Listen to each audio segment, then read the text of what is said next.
Olá, gente. Boa tarde a todos.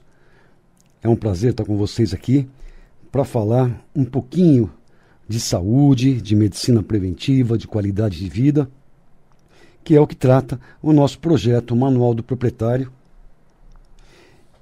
e aonde vocês já conhecem bem o lema: não existe 1 milhão de causas diferentes para 1 milhão de doenças diferentes. Que grande parte dessas doenças crônico-degenerativas que nos acometem hoje, seja uma artrose, uma artrite, inclusive a depressão, obesidade, diabetes, hipertensão, infarto, insuficiência cardíaca, acidente vascular cerebral, câncer. E aí vocês veem a infinidade de doenças. Essas doenças têm meia dúzia, entre aspas, de situações ocorrendo por muito tempo no nosso organismo e que é completamente ignorada pelos nossos hábitos, pela nossa medicina convencional. E eles são a desidratação intracelular, a falta de água dentro da célula e no tecido que permeia essas células, na matriz extracelular. A mesma coisa em relação ao oxigênio deficiente dentro da célula e dentro da mitocôndria, aonde ele tem que ser transformado em energia, adenosina trifosfato. Então, olha, coisas simples como manter as suas reservas de água em boa quantidade, bebendo pelo menos aí de 20 a 25 ml por quilo dia de água, e não sucos em caixinha, que contém uma quantidade absurda de açúcar e não tem energia vital, né? Ele está ali com conservante para durar muito tempo, o chá. Tudo isso pode ser esporadicamente e natural. Por exemplo, um chá que você tenha planta e faça o seu chá, um suco que você faça com uma fruta. Esporadicamente, por prazer, tudo bem. Mas a questão da hidratação é muito importante. E para isso é só a água. O que você come, né? Isso aí é processado. Você tem ideia que, por exemplo, num pãozinho você tem uma quantidade enorme de açúcar? Que num pão de forma integral você tem uma quantidade enorme de açúcar, de sacarose, isso mesmo, açúcar de mesa. 70% dos produtos industrializados hoje no planeta tem uma quantidade grande de açúcar embutido. E vocês sabem o quanto o açúcar não é bom para a nossa saúde. Então, muito cuidado com a tua alimentação. Escolha alimentos ricos em energia vital, vivos, pouco processados, muita fibra, muito vegetal. Diminuam a proteína animal, né? Não precisam se tornar veganos, mas diminuem isso, porque quando vocês comem essa grande quantidade de vegetais, neles estão incluindo os antioxidantes, que são o quê? Os antioxidantes que estão nas frutas e nos vegetais são as substâncias que vão controlar o seu estresse oxidativo, a quantidade de radicais livres, que é um outro daqueles monstrinhos que vem atuando a vida inteira para predispor o nosso terreno, o nosso organismo, a que a doença se instale. Então olha como é simples, né? A alimentação, se a gente pudesse, o que é difícil hoje, eu concordo, optar por alimentos ricos em energia vital, vivos, de preferência orgânicos, estaríamos também colocando uma quantidade menor de pesticida no corpo. Essa água que eu falei que é para hidratar, ela também serve de solvente para limpar, para detoxificar. Ela, associada a uma atividade física que vai te oxigenar a célula e a mitocôndria, vai também te fazer suar, e é um mecanismo de estar colocando toxinas para fora. Manter o bom funcionamento do seu intestino, você vai estar mantendo com essa quantidade grande de fibras que você vai estar comendo, seja num suco verde de manhã, na sua salada de verdura cozida no almoço, idem no jantar, salada, verdura cozida, uma fruta no intervalo das refeições. Com isso, você está colocando uma quantidade grande de fibras no seu corpo. E para que servem essas fibras? Para uma série de coisas. Além de retardar o esvaziamento gástrico, da saciedade, evitar a obesidade, essas fibras são os prebióticos, são o alimento para a nossa flora intestinal, para as nossas bactérias, que é um novo órgão, é um órgão importantíssimo, do qual a gente está começando a estudar agora. E eu posso dizer para vocês eu tenho acompanhado o Gut Project britânico, o americano, o projeto do intestino deles, que começou em 2009. Dali vai ser a mudança, a revolução na nossa forma de ver a medicina. Olha que interessante. Hoje, pela manhã na estrada, eu estava ouvindo um canal de notícias e tinha uma propagandazinha lá, com uma música até muito bem rimada, que falava assim: seu intestino é preguiçoso, mal educado, não é obediente, então toma lactopurga que ele vai obedecer. Não é? E aí essa musiquinha rimava, dizendo: seu intestino, ele não quer trabalhar, ele não faz bem o serviço dele. Não, o lactopurga resolve. Aí no finzinho, como todos, as propagandas: bom, se os sintomas não passarem, procure seu médico. Quer dizer, isso aí não é medicina, porque essas pessoas com obstipação intestinal e que ficam usando laxativos ou laxantes de contato, elas vão pagar um preço muito caro no futuro. São laxativos que agem por irritação da parede intestinal, provocando um aumento da contração. E aí, a eliminação de fezes. Só que esses estímulos, ao longo do tempo, vai chegar uma hora que o intestino não vai responder mais. E aí essas pessoas vão formar fecalomas, pedras de fezes ali, onde o enfermeiro vai ter que pôr uma luva e introduzir a mão no reto do paciente para poder tirar essas pedras lá de dentro. Então, qual seria o tratamento adequado em vez de comprar o educador do intestino chamado lactopurga? É ensinar essas pessoas a comerem muita fibra, a tomarem água, a se exercitarem, porque isso melhora o peristaltismo. Isso faz com que o intestino volte a funcionar normalmente.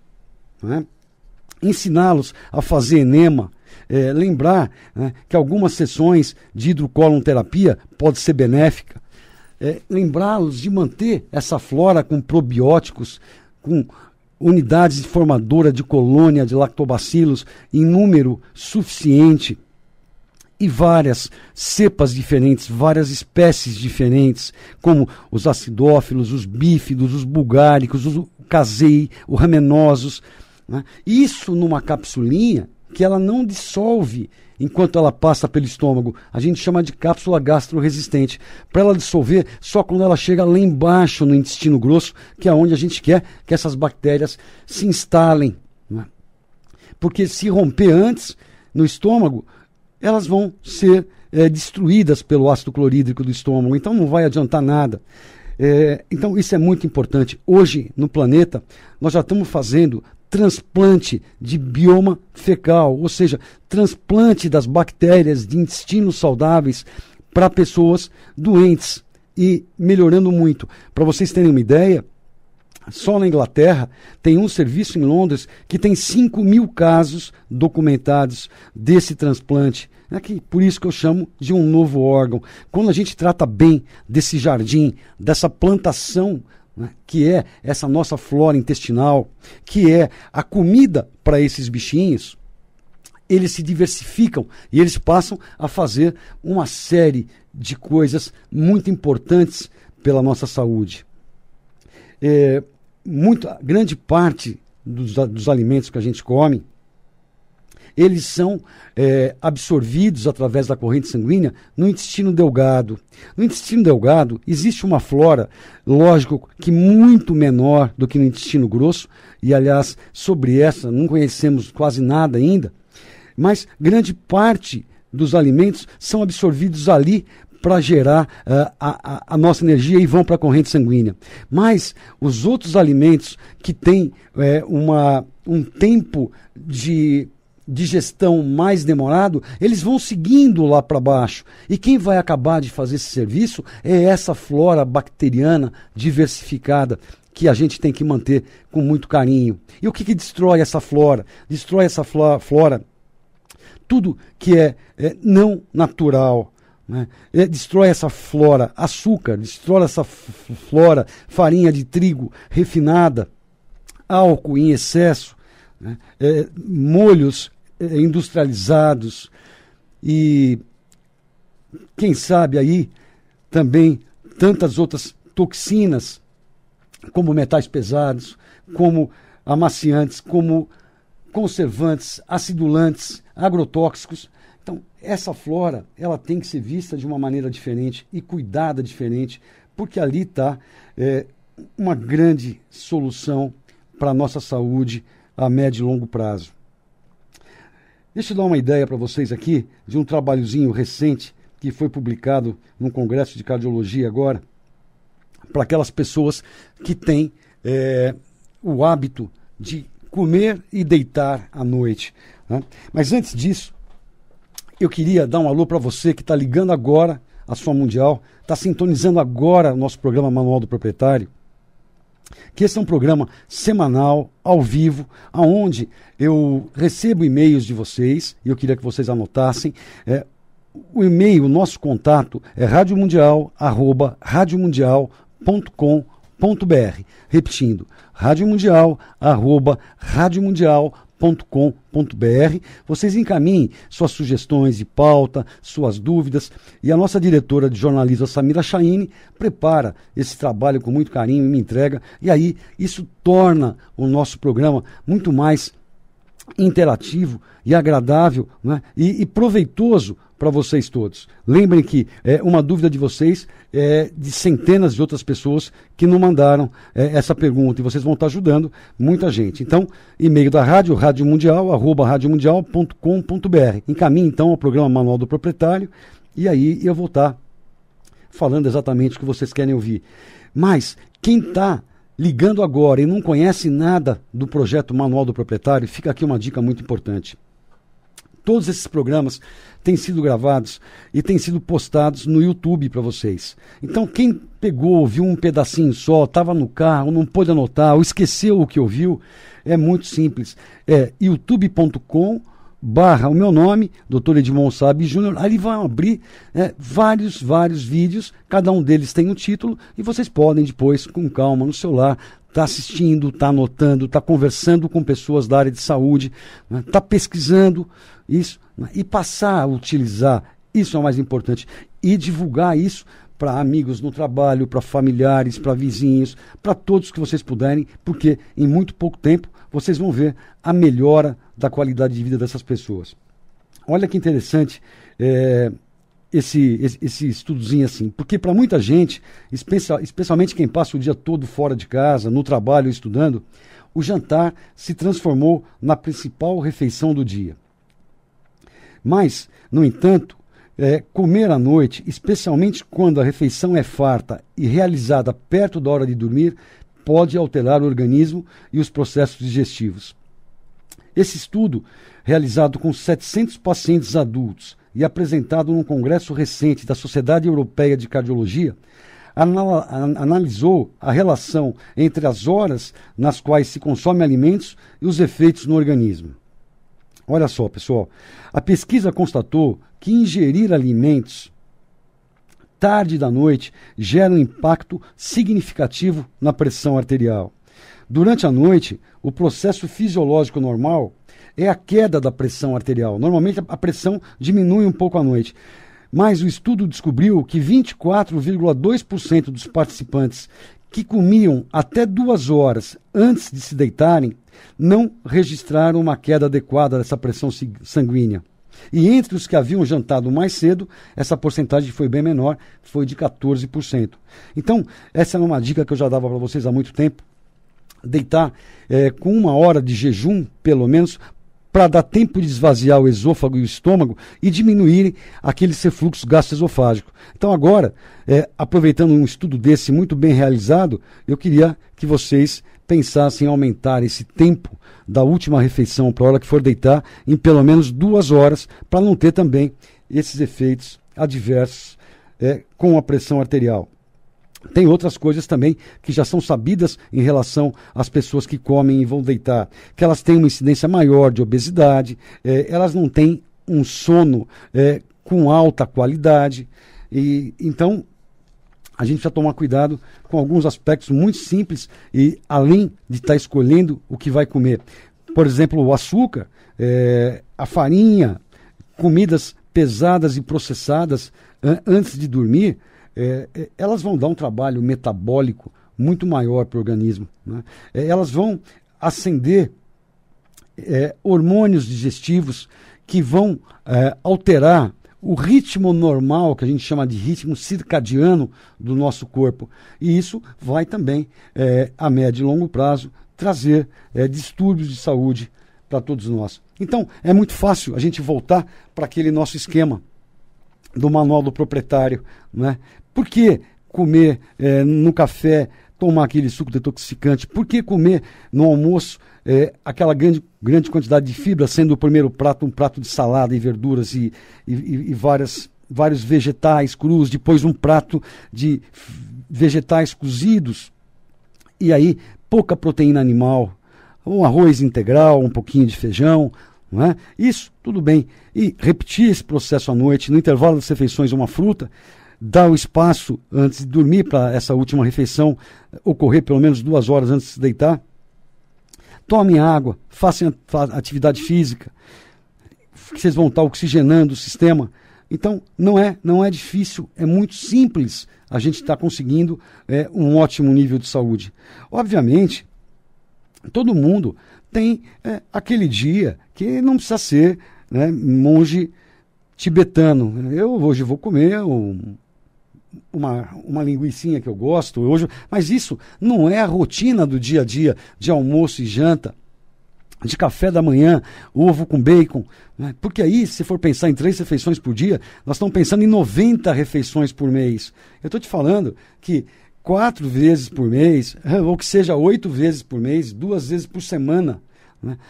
Você coma alguma coisa que não se enquadre no que a gente peça, mas as outras 82 refeições do mês, você vai estar fazendo aquilo e seu corpo vai estar, sem dúvida, se beneficiando muito desse processo.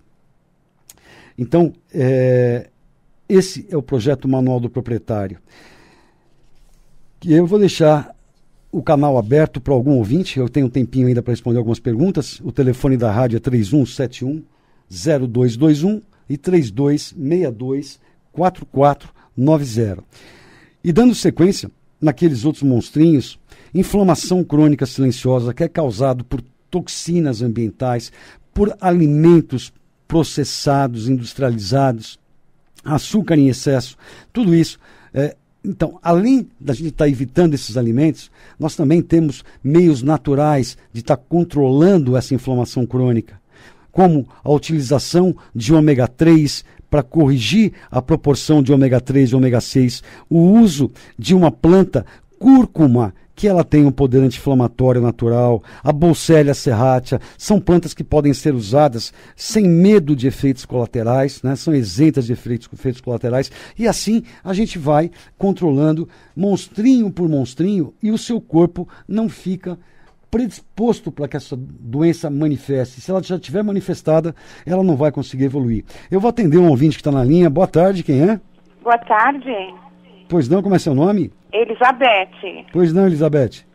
Doutor, é o seguinte, eu estou pegando o resultado de uns exames meus, de sangue, e estou vendo aqui o triglicérides está 911, eu estou apavorada. Não, então você vai fazer uma coisa, você vai me ouvir pelo rádio, tá? Ok. Eu vou te orientar. Obrigado pela audiência aí, Elizabeth. Obrigado, doutor. Boa tarde. Pessoal, eu queria que vocês soubessem que esse lípide, essa gordura na corrente sanguínea, o triglicérides, ele não é aumentado como é aumentado os outros 3 tipos de colesterol, outros tipos de lipoproteínas. O triglicérides, ele tem uma via metabólica que ele se aumenta por carboidratos simples, carboidratos refinados. O que aumenta o triglicérides? Por exemplo, esses sucos de fruta em caixinha, excesso de açúcar, excesso de doce, alimentos riquíssimos em amido, como arroz branco, como batata, como farinha de trigo refinada. Então, você tira da sua dieta esses alimentos, né, diminui muito o arroz branco, a batata, a farinha de trigo, os doces, o açúcar, e com isso seu triglicérides começa a cair. Obviamente, nós temos hoje medicamentos que agem, que são os fibratos, para baixarem o triglicérides, que numa fase inicial da sua dieta podem também e devem ser usados para baixar mais rápido esse nível de triglicérides. Eu queria que vocês soubessem também que esse nível alto de triglicérides não me preocupa em relação simplesmente a causar placas ateroscleróticas que vão obstruir a circulação, mas ele é um grande fator causador de pancreatite. E pancreatite é algo muito sério, né? É algo para emergência hospitalar. Então, nós precisamos baixar esse triglicéride sim. Mas não adianta ficar tentando fazer isso só com remédios. Isso que eu queria que vocês entendessem. A pessoa que está diabética, ela não está diabética porque a mãe dela não deu o remedinho para ela do diabetes, contra o diabetes, desde que ela é criança. A pessoa que está hipertensa agora, ela não está hipertensa por falta de remédio antihipertensivo, porque a mãe não colocou na mamadeira dela e deu durante a vida inteira remédio para pressão. Tem os mecanismos, os motivos que levaram a isso. E esses mecanismos e esses motivos têm que ser tratados, sim, em primeiro lugar. Nem que, no primeiro instante, a gente utilize os medicamentos da alopatia, da medicina convencional, para acelerar esse processo. Mas esses remédios também trazem efeitos colaterais para serem usados durante uma vida toda. Então, a primeira coisa é mudar o estilo de vida. Nós não podemos, nós como pacientes e nós como médicos, depositar todas as nossas apostas nas drogas sintéticas da indústria farmacêutica. Nós precisamos aprender a mudar os hábitos de vida. Nós precisamos aprender a controlar melhor, né, o que a gente faz. Porque é muito fácil. Eu vou ter 90 quilos, 100 quilos, eu estou obeso, eu estou com pressão alta, eu vou tomar um remedinho para pressão todo dia. Aí eu fico diabético, eu tomo um remédio para diabetes todo dia. Continuo com aquele peso. Eu vou acabar com uma série de efeitos colaterais, eu vou acabar cego por causa do diabetes, eu vou acabar com membros amputados por causa do diabetes, eu vou acabar com disfunção erétil por causa do diabetes, tudo, mas eu estou tomando um remedinho do diabetes todo dia. Vou acabar com insuficiência renal? Vou, por causa da hipertensão do diabetes. E estou tomando remédio para hipertensão para diabetes. Enquanto a gente não mudar esse modo de pensar e de agir, depositando nas drogas sintéticas a salvação do planeta, nós vamos cada vez mais caminhar para a doença, que é o que vocês estão vendo hoje. 3 em cada 4 americanos estão com sobrepeso ou obesidade. A hipertensão, o diabetes, só aumenta no mundo inteiro. O diabetes tipo 2, que só ocorria em pacientes adultos, hoje está ocorrendo em adolescentes. Então nós estamos perdendo de goleada a questão da saúde. E isso está acabando com o planeta.